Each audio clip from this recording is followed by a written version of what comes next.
नमस्कार, आप देख रहे हैं जम्मू कश्मीर की एक खास खबरें और मैं हूं आपके साथ जसलीन कौर। तो चलिए शुरुआत करते हैं जम्मू कश्मीर की अहम कुछ बड़ी खबरों के साथ।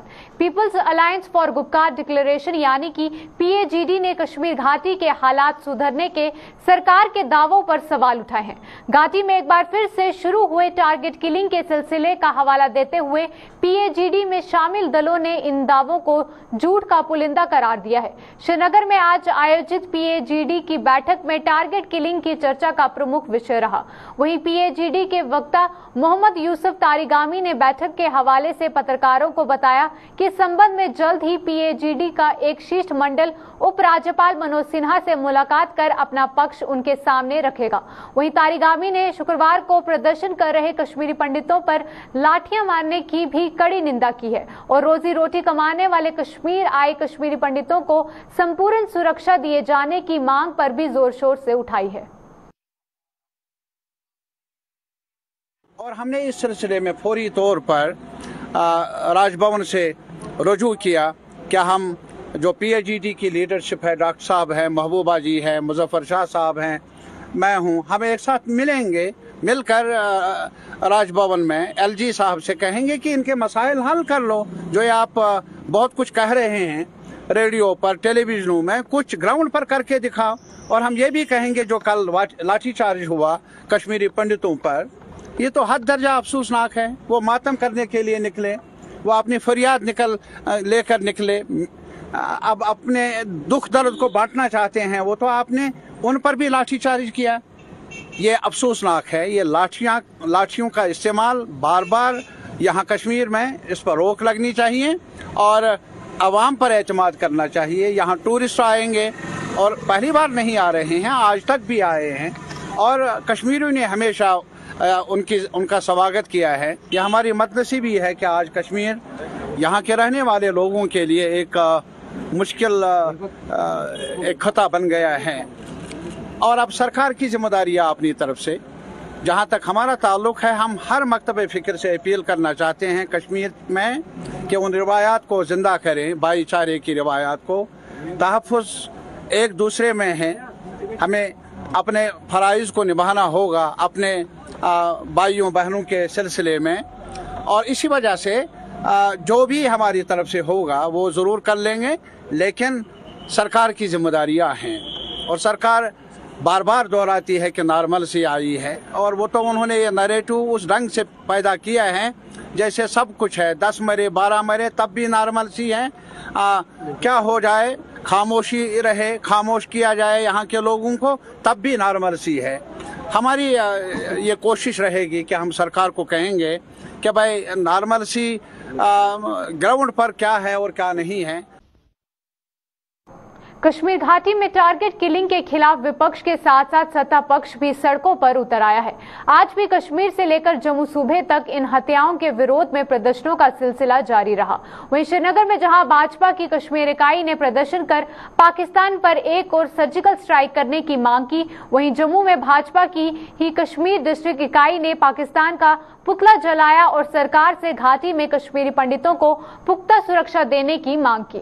वहीं जम्मू में आज PDP और आम आदमी पार्टी ने भी प्रदर्शन कर पाकिस्तान को सबक सिखाने की जरूरत पर बल दिया। देखिए, जिस तरह से दहशतगर्दों ने उनका कत्ल किया है, आज हम प्रोटेस्ट इसलिए कर रहे हैं, हम पाकिस्तान के खिलाफ प्रोटेस्ट कर रहे हैं, हम दहशतगर्दों के खिलाफ प्रोटेस्ट कर रहे हैं, हम UNO से मांग कर रहे हैं कि पाकिस्तान पर प्रेशर डाला, हम मोदी जी से मांग कर रहे हैं। जिस तरह दो बार उन्होंने सर्जिकल स्ट्राइक करके दहशतगर्दों को सबक सिखाया था, तीसरी बार करने की जरूरत है ताकि कश्मीर में और राहुल और रियाज शहीद ना हो। और जिस तरह से यहाँ कश्मीर में टूरिज्म बढ़ा है, जिस तरह कश्मीर में अमन फैल रहा है, पाकिस्तान और उनके दहशतगर्दों को ये रास दे रहे, उसके खिलाफ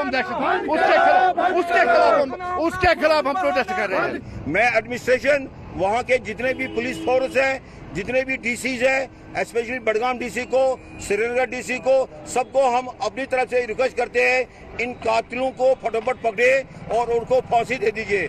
साथ में हम LG एडमिनिस्ट्रेशन को और भारत सरकार को भी रिक्वेस्ट करते हैं, ये जो किस्सा है कश्मीरी पंडितों का मारना, क्या कश्मीरी पंडित इसलिए वहाँ पर गए कि उनको मारना है? वहाँ पर जितने भी कश्मीरी पंडित वहाँ पे, चाहे पंच गए, सरपंच गए, कॉर्पोरेटर्स गए, काउंसलर्स गए, हमारे एम्प्लॉयज गए, किसी न किसी आदमी को 2 महीने के बाद 1 महीने के वो मारते हैं वहाँ पर। और कश्मीरी पंडित एक सॉफ्ट टारगेट है वहाँ पर। हम सरकार से ये रिक्वेस्ट करते हैं कि फटाफट इनको सिक्योरिटी जोन में बिठाइए और इनको डिस्ट्रिक्ट हेडक्वार्टर में सबकी ट्रांसफर करिए और वहां पर इनकी क्या नाम है ये नौकरी होनी चाहिए। इसके अलावा कोई चारा नहीं है। बाकी सारा कश्मीर हमारा है, सारा कश्मीर हमारा है। हमने प्रोटेस्ट किया है जम्मू में, यहाँ हिंदू मुस्लिम के साथ सब लोग यहाँ इकट्ठे हुए हैं और जो ये कश्मीर में किलिंग हो रही है इसको बंद करवाए। ये लोगों को नौकरियाँ देके वहाँ जाके तहसीलदार के ऑफिस में जाके लोगों को गोलियां मरवाई गई है।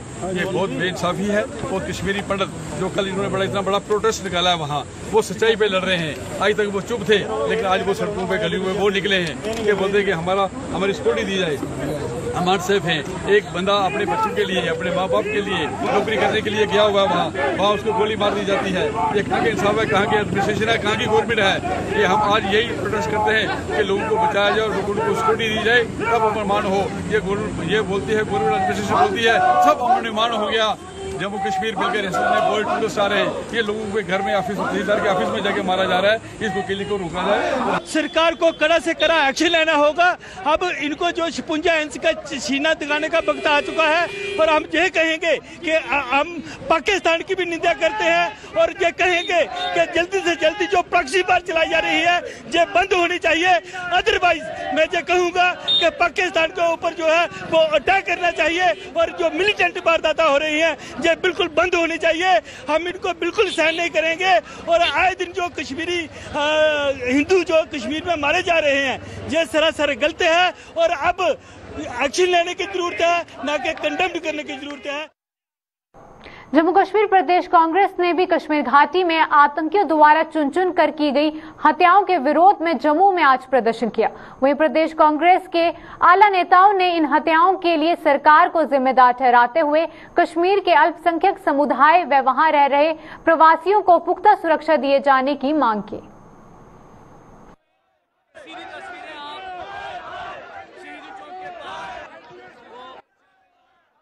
देखिए, टारगेट किलिंग्स का सिलसिला कश्मीर में बंद नहीं हो रहा। लगातार कश्मीर में माइनॉरिटी, कश्मीरी पंडित और बाहर से आए हुए लोग, उनको टारगेट किया जा रहा है, मारा जा रहा है। सिक्योरिटी फोर्सेस के जवान शहीद हो रहे हैं, वहाँ के लोकल कश्मीरी भी मारे जा रहे हैं। गवर्नमेंट जो है, सेंट्रल गवर्नमेंट रोज दावे करती है कि हालात बहुत नॉर्मल है और ये बड़ा भद्दा मजाक हम लोगों से कर रहे हैं। इसलिए हमने मांग की है कश्मीर में माइनॉरिटीज को टारगेट किलिंग्स को बंद करवाएं, माइनॉरिटीज को सुरक्षा दें और हालात को काबू में करें। और दूसरी बात हमारी ये है कि वहाँ पे जब तक हालात नहीं है, कश्मीरी माइग्रेंट्स की सुरक्षा निश्चित की जाए। जो मुलाजिम डॉक्टर मनमोहन सिंह के टाइम वहाँ लगे थे, आज उनको मारा जा रहा है, तहसील ऑफिस में घुस करके मारा जा रहा है, शहीद किया जा रहा है। कब तक लोग बर्दाश्त करें? हम कश्मीरी पंडितों के साथ, कश्मीर माइनॉरिटीज के साथ, आउटसाइड लोगों के साथ और वहाँ के इनोसेंट कश्मीरी सिटीजन्स के साथ खड़े हैं। कांग्रेस पार्टी डिमांड करती है टारगेट किलिंग को बंद करवाया जाए। ये सेंट्रल गवर्नमेंट की नाकामी है और उनके साथ इंसाफ किया जाए।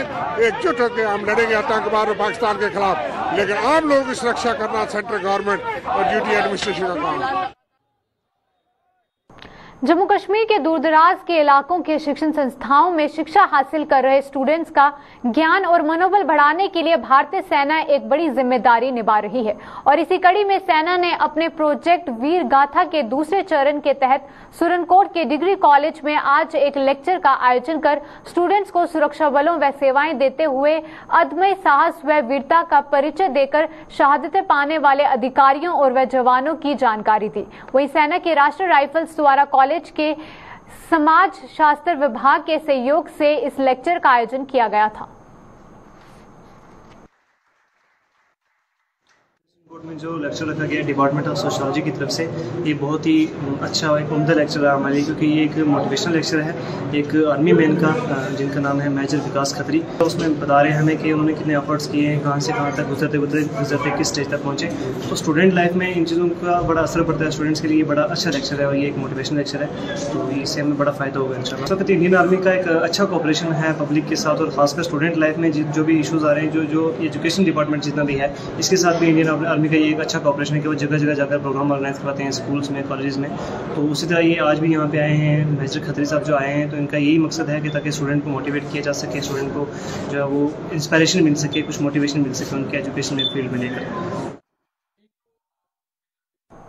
गौशालाओं और डेयरी फार्म्स के लिए नेशनल ग्रीन ट्रिब्यूनल यानी कि एनजीटी द्वारा जारी दिशा निर्देशों को जम्मू कश्मीर में सख्ती के साथ लागू करवाने की मुहिम शुरू हो चुकी है। और इसी कड़ी में आज प्रदूषण नियंत्रण बोर्ड ने जम्मू में गौशालाओं और डेयरी फार्म्स चलाने वाले लोगों के साथ एक बैठक कर उन्हें एनजीटी के इन दिशा निर्देशों से वाकिफ करवाया। वहीं जम्मू में आयोजित एक दिवसीय वर्कशॉप में इन लोगों को वेस्ट मैनेजमेंट के तौर तरीके की जानकारी भी दी गई। गौशाला और डेयरी फार्म्स वो आए थे और उनको ट्रेनिंग हम दे रहे हैं कि उनको गाइडलाइंस इशू हुई हैं ऑनरेबल ग्रीन एनजीटी की तरफ से, जिसमें उन्होंने अपना जो वेस्ट है उसको एक साइंटिफिक तरीके से जो है डिस्पोज ऑफ करना है।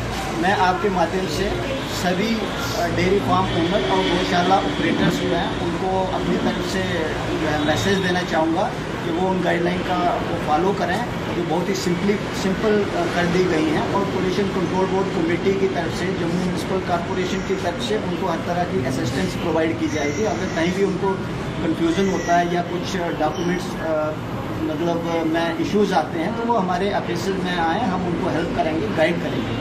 तो हमारा यही उद्देश्य था आज की ट्रेनिंग का कि ज़्यादा अवेयरनेस करना और इम्प्लीमेंटेशन ऑफ गाइडलाइन करना ताकि हमारी सिटी और हमारे जो रूरल एरिया है वो साफ सुथरे रहें। शिरोमणि गुरुद्वारा प्रबंधक कमेटी की 12 मई को हुई बैठक पर जिला गुरुद्वारा प्रबंधक कमेटी ने सवाल उठाए हैं। जम्मू में आज जिला गुरुद्वारा प्रबंधक कमेटी की ओर से एक प्रेस कॉन्फ्रेंस को संबोधित करते हुए अवतार सिंह खालसा ने सिख समुदाय से संबंधित कुछ मुद्दों का हवाला दिया और शिरोमणि गुरुद्वारा प्रबंधक कमेटी से पहले इन्हें हल करने की मांग की है। इस पर और क्या कहना है अवतार सिंह खालसा का, आइए देखते हैं। सिख संगत उन्होंने मीटिंगों की कुछ मीटिंग देख रहा है पर कुछ क्वेरीज और इतराज जतांदियां ने। असी कहना चाहते हैं प्रेस के माध्यम राही तुसी जो मंगा सरकार को लैके जानियां लैके जाओ, मुबारक है तुहानू, लेकिन जो मसले तुहाडे हाथ च ने तुसीं ओह सॉल्व क्यों नहीं करते। इन्होंने कौम नूं वंडिया होया मूल नरखे कैलेंडर के उपर जो 2003 विच लागू होया, 2010 विच इन्होंने विड्रॉ कर लिया। असी कहने हैं श्रोमणी कमेटी नूं पहले वो मूल नरखे कैलेंडर लागू करो। दूजी गल जो धर्मी फौजी 1984 में अपनी बैरक छड़ के अकाल तख्त साहब के उपर जो हमला होया रोश वजों बाहर आए सन, उन्होंने बारे सोचो, उन्होंने परिवारों के बारे सोचो। जो सिख नौजवान नजायज मारे गए मुकाबलियां में, उन्होंने बारे सोचो। असी अपील करना चाहते हैं भारत सरकार नूं, होम मंत्री गृह मंत्री नूं कि गृह मंत्री जी साडे सिखां दे कुछ बर्निंग इशूज ने, उन्हां उपर गौरसानी की जाए। देश के कुछ राज्यों में स्थित धार्मिक स्थलों में लाउडस्पीकर पर लगाया गया प्रतिबंध जम्मू कश्मीर में भी लागू करने की मांग उठने लगी है। वहीं जम्मू नगर निगम की आज शुरू हुई जनरल हाउस की बैठक में इस मामले पर बहस होने जा रही है। वहीं भाजपा पार्षद नरोत्तम शर्मा जम्मू कश्मीर में लाउडस्पीकर बैन को लेकर हाउस में एक प्रस्ताव पेश करने जा रहे हैं। वहीं हर बार की तरह इस बार भी निर्दलीय व विपक्षी दलों के पार्षद भी अपने अपने मुद्दों को हाउस में जोर शोर से उठाने जा रहे हैं। वहीं जम्मू नगर निगम के mayor Chandramohan Gupta, deputy mayor Purnima Sharma और निगम के कमिश्नर राहुल यादव की मौजूदगी में आज हाउस के स्तर का आगाज हुआ।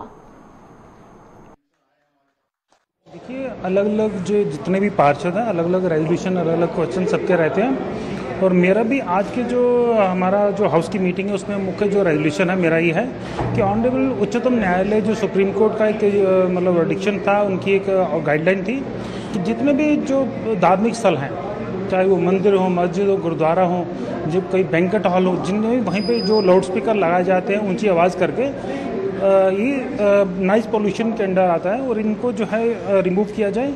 जहाँ जितने भी वो जो कंसर्न जो डिस्ट्रिक्ट मजिस्ट्रेट है उसकी परमिशन के बिना वो नहीं चलने चाहिए। ये मुख्यतः आज का हमारा रेजोल्यूशन है। जो भी प्रस्ताव हाउस में आएगा वो माननीय होगा, उसके ऊपर हम हाउस में रखेंगे, माननीय सब पार्षदों की राय लेंगे। उसमें जो पार्षद उसमें बहस करेंगे, जो उसका रिजल्ट आएगा या उसको पास करेंगे, उसके बाद उसको इम्प्लीमेंट करेंगे। नरोत्तम शर्मा जी हमारे वार्ड नंबर 3 के पार्षद हैं, नौजवान नेता हैं, बड़े इंटेलिजेंट हैं, पढ़े लिखे हैं। उन्होंने ये प्रस्ताव लाया है, उसको प्रस्ताव रखेंगे और जो हाउस इसके ऊपर फैसला लेगा उसको इम्प्लीमेंट करने का प्रयास करेंगे। बहुत सी बातें हैं, हर कारपोरेटर अपनी वार्ड की बात रखेगा, शहर की बात रखेगा और इससे चर्चा होगी, सब बातों पे विचार होंगे। एक तो स्मार्ट सिटी को लेकर के बात चलेगी, दूसरा खिलाफवर्जी जो है विंग, इन्होंने इतना अंधेरगर्जी मचाई हुई है कि ये लोग हर जो लोग हैं लोगों से पैसे लेकर के इलीगल सिस्टम चलाया हुआ है जहाँ शहर के अंदर, इस पर भी रहेगा। नाले हैं शहर के, उन पर विचार होगा। नाले किस तरह के रखे हैं इन्होंने, क्योंकि हर बरसात में लोगों के घरों में पानी चढ़ता है और हमने जो मेन नाले हैं बाड़ों के अंदर वो बने और बड़े नालों में जाएं ताकि पानी जो है वो लोगों के घरों में ना जाए। ये सब चीज़ों पे आज विचार होगा और मेयर साहब को जो है वो हम इस बात को पूछेंगे कि ये 5 महीने के बाद हाउस की मीटिंग क्यों, हमारा एक्ट जब कहता है कि हर महीने मीटिंग होनी चाहिए तो 5 महीने के बाद क्यों करवा रहे हो आप? डोगरी भाषा प्रेमियों के लिए खुशखबरी है कि अब गूगल ट्रांसलेट प्लेटफॉर्म में भी डोगरी भाषा देखने को मिलेगी। वही कंपनी गूगल ने अपने गूगल ट्रांसलेट प्लेटफॉर्म में डोगरी सहित 8 भारतीय भाषाओं को जोड़ने का फैसला लिया है। कंपनी का मानना है कि ऑनलाइन बहुभाषी अनुवाद को बढ़ावा देने को लेकर वह ऐसा करने जा रही है। वहीं डोगरी के अलावा असमी, भोजपुरी, संस्कृति, कोंकणी, मैथिली, मिजो और मणिपुरी की गूगल ट्रांसलेट में जोड़ने जा रही है। वहीं गूगल ट्रांसलेट में डोगरी भाषा को शामिल किए जाने पर डोगरी प्रेमियों ने इसके लिए खुशी जाहिर की है और इसके साथ ही पीएमओ में राज्य मंत्री डॉक्टर जितेंद्र सिंह ने भी ट्वीट कर अपनी खुशी को जाहिर किया है। कहना कुछ नहीं, बड़ी खुशी की बात है, ये बहुत बड़ी अचीवमेंट है। खास करके डुग्गर प्रदेश के लिए ये एक बड़ा सुनहरी पल है कि गूगल ट्रांसलेशन में डोगरी को शामिल किया गया अन्य भाषाओं के साथ। इससे जो फ़ायदा मिलने वाला है वो एक अपने आप में एक डोगरी को एक बहुत बड़ी एक प्रगति की दिशा पर चलने की एक बहुत बड़ी एक उपलब्धि हमारे लिए कही जा सकती है। इसमें ख़ास तौर पर जम्मू में अगर हम देखा जाए जितना भी लिटरेचर लिखा जाता है डोगरी में, या इसको स्टूडेंट्स के लिए बहुत ज़्यादा फ़ायदा होगा हमारे, चाहे वो मिडिल में है, प्राइमरी में है या हायर एजुकेशन में है। ख़ास तौर पर अगर स्कॉलर्स की बात की जाए जो रिसर्च कर रहे हैं इस पर, तो उनको इससे बहुत ज़्यादा सहायता मिलने वाली है। हम सब जानते हैं कि इस वक्त केंद्रीय सरकार की ओर से जो नई एजुकेशन पॉलिसी जारी की गई है उसमें भी उन्होंने मातृभाषाओं को, रीजनल लैंग्वेजेस को प्राथमिकता देने की बात की गई है। इसी तरह से केंद्र शासित प्रदेश जो है हमारा जम्मू कश्मीर, इसमें भी डोगरी को सरकारी भाषा के तौर पर लागू किया गया है। इन सब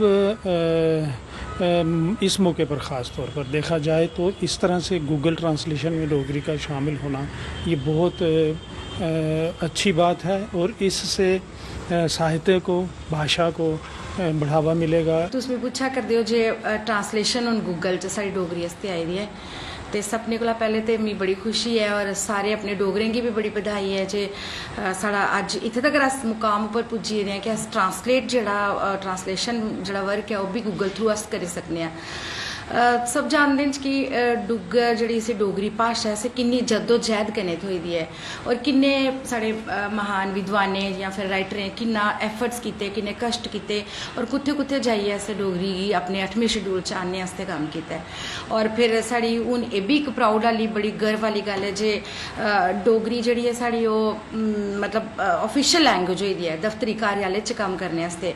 मतलब तुस करी सकदे हो जो भी साढ़ा लिखा पढ़ी दा कम्म है ओह् साढ़ा डोगरी दा दफ्तरें च भी होई सकदा है। और इन्नियां भाशाएं चा इक डोगरी भाशा जेह्ड़ी आना है ओह् साढ़े आस्ते बड़ी खुशी दी गल्ल है। और पहले ते सारे लोकें गी बड़ी बड़ी मुबारकबाद है कि हुण साढ़ा कम्म बड़ा आसान होई जाग, क्योंकि बहुत सारे लोग रिसर्च स्कॉलर जेह्ड़े ने या फिर अस कम्म करा करने एम्प्लॉइज लोग मती बारी मतलब परेशानी होंदी कि असें एह् लफ्ज़ कुत्थूं तुप्पना ते फिर जेल्लै साढ़ा ट्रांसलेशन आई गेई है गूगल उप्पर ते ऑल ओवर जेह्ड़ा वर्ल्ड है इत्थे गै नेईं दुनिया दे बाहर भी जेह्ड़े साढ़े डोगरे या फिर हिंदी रौंह्दे न जिनेंगी जरूरत है कि अस डोगरी पर कम्म करचै आसानी कन्नै तुप्पी सकदे न। धान का बीज उपलब्ध न होने से आरएसपुरा का किसान बेहद ही परेशान है। परेशान किसानों ने आज कृषि विभाग के कार्यालय के बाहर प्रदर्शन किया और कृषि विभाग के विरुद्ध जमकर नारेबाजी भी की। वहीं प्रदर्शन की अगुवाई कर रहे किसान नेता और सामाजिक कार्यकर्ता मोहन चौधरी ने कहा कि बीज उपलब्ध न होने के कारण उनकी धान की पोत लगाने में देरी हो रही है। उन्होंने कहा कि पहले ही किसान की मौसम और कोरोना महामारी ने कमर तोड़ दी है और रही सही कसर अब कृषि विभाग पूरी कर रहा है। उन्होंने आरएसपुरा कार्यालय में तैनात अधिकारियों और कर्मचारियों पर किसानों के साथ अभद्रता करने का आरोप लगाया और उन्हें तब्दील करने की भी मांग की है। उन्होंने चेतावनी दी है कि जब तक इस कार्यालय के स्टाफ को बदला नहीं जाता तब तक वो अपना धरना प्रदर्शन जारी रखेंगे। बीज के खिलाफ है तो लोगों को बीज नहीं मिला। सुबह का किसान परेशान है। लगातार 3-4 दिन से लोग लगातार खजलों के आ रहे हैं, जा रहे हैं। यहाँ कोई सही तरीके से मतलब कि इनसे कोई बात भी नहीं करता। बीज देने की बात तो बाद में आई। जैसे मैं इधर आया, मैं अंदर ऑफिस में गया, जो अफसर है वो आंखें मीट के सोया हुआ है। 5 मिनट बाद मेरे पूछा, भाई आप किस लिए बैठे यार, अब हमसे बात तो करो। उसके बाद एक सरदार जी है यहाँ, उसका नाम नहीं मैं जानता, उसने हमें गालियां तक दी कि आपके बाप का दफ्तर ही निकल जाओ बाहर। मैं इसको पूछना चाहता हूँ, ये पब्लिक सर्वेंट है, ये लोगों के लिए है। हमारा खून पसीना निचल के इनको तनख्वाह जाती है। एक तो हमें बीजने दे, दूसरा हम लोगों को गालियां दे। अगर मेरी ऐसे सोशल वर्कर को जो इंसाफ नहीं देंगे तो जो आम गरीब आदमी को जहाँ कौन पूछेगा। मेरी सरकार से अपील है, आज हमारा धान का एक दिन जो बेच जा रहा है और हमारा बीज नहीं मिला तो हमारी धान की फसल रह जाएगी। पिछले लगातार 3-4 साल से हमारी फसलें मर रही हैं। किसान वैसे परेशान है, कुछ कोरोना की वजह से परेशान है। तो दूसरी तरफ इस स्टाफ ने पूरा हमें दुखी करके रखा है। बीज ब्लैक बेचते हैं, 2 नंबर में बेचते हैं। जो इनके दलाल है वो ले जाते हैं, जो आम किसान है वो मार रहा है, उसको इंसाफ नहीं मिला। मेरी डेट से मांग है, एक जहाँ का अफसर जो नीचे बैठा उसका नाम नहीं मैं जानता, उसका नाम नोट कर लेना। दूसरा एक सरदार जी है, अगर शिफ्ट नहीं हुआ यहाँ से, जे इनको उठाया नहीं गया तो मैं लगातार धरना प्रदर्शन करूंगा यहाँ इनके ऑफिस में। एक तो बी मिलना या ना मिलना वो that is a separate issue. लेकिन मैं समझता हूँ, मैं आपके माध्यम से बताना चाहता हूँ कि इनके जो एडमिनिस्ट्रेशन के लोग हैं, चाहे उनके जो लोगों के साथ जो बात करने वाले हैं, इनका रूड बिहेवियर है। ये लोगों के साथ बदतमीजी से बात करते हैं, कि लोगों को सही मैंने में ट्रीट नहीं करते। बीज हमने पैसे से लेना, कोई फ्री में नहीं लेना। ये डिपार्टमेंट जो है जो लोगों के लिए बैठा हुआ है, ये डिपार्टमेंट का ये नहीं है कि कोई नादरशाही फरमान है कि जहाँ आ रहे हैं और जाकर अपनी ड्यूटी करके चले जा रहे हैं, पैसे लेके जा रहे हैं। मेरी आपके माध्यम से एलजी एडमिनिस्ट्रेशन को ये मेरी अपील है कि इस किस्म के जो लोग हैं, जो लोगों के साथ रूड बिहेवियर करते हैं, जो अपनी ड्यूटी को सरंजाम नहीं सही तरीके से दे रहे, उनके खिलाफ सरकार को बड़ी जल्दी कोई मेजर जो लेने चाहिए। जम्मू कश्मीर की इन खास खबरों में बस इतना ही। दीजिए इजाजत, नमस्कार।